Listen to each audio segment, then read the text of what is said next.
એકવાર એક ગામમાં પૂર આવ્યું અને બધા ગામવાસીઓ ગામ છોડીને જતા રહ્યા.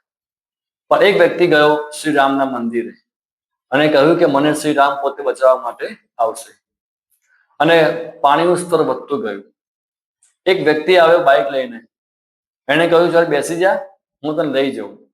એને કહ્યું ના, તમે જાઓ, મને બચાવવા શ્રી રામ પોતે આવશે. પછી ધીમે ધીમે પાણીનું સ્તર વધતું ગયું અને એ ચડી ગયો ઓટલા ઉપર. અને ત્યાં એક નાનો છોકરો આવ્યો હોડી લઈને અને કહ્યું કે બેસી જા, હું આપને લઈ જાઉં. એને કહ્યું ના બેટા, તું જા, મને બચાવવા શ્રીરામ પોતે આવશે. પછી ધીરે ધીરે પાણીનું સ્તર એટલું વધી ગયું કે આખું મંદિર ડૂબવા આવ્યું અને એ ચડી ગયો મંદિરની છત ઉપર.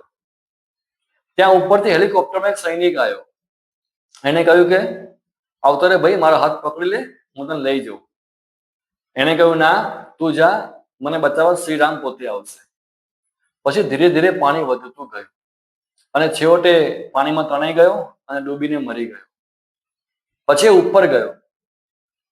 ઉપર શ્રી રામને પોતે રૂબરૂ મળ્યો અને કહ્યું કે હું તમારો પરમ ભક્ત છું, તમારા આશ્રય મંદિરમાં બેસી રહ્યો છું, પણ છતાં આપ મને બચાવવા કેમ ના આવ્યા? પ્રભુએ કહ્યું હું તને બચાવવા એક વાર ને 3 વાર આવ્યો છું. બાઇક પર લેવા આવ્યો, તું ના આવ્યો. હોડીમાં લેવા આવ્યો, તું ના આવ્યો. છેલ્લે તો હેલિકોપ્ટર લઈને તને લેવા આવ્યો હતો, પણ તો પણ તું ના આવ્યો. હું તને 3 વખત લેવા આવ્યો છું, પણ તું મને ઓળખી ના શક્યો. ભગવાન હંમેશા આપણી સાથે હોય છે અને કોઈને કોઈ સ્વરૂપે ચોક્કસ આપણે મદદ કરતા હોય છે. બસ આપણે એ સ્વરૂપને ઓળખવાની જરૂર છે. જય સિયારામ.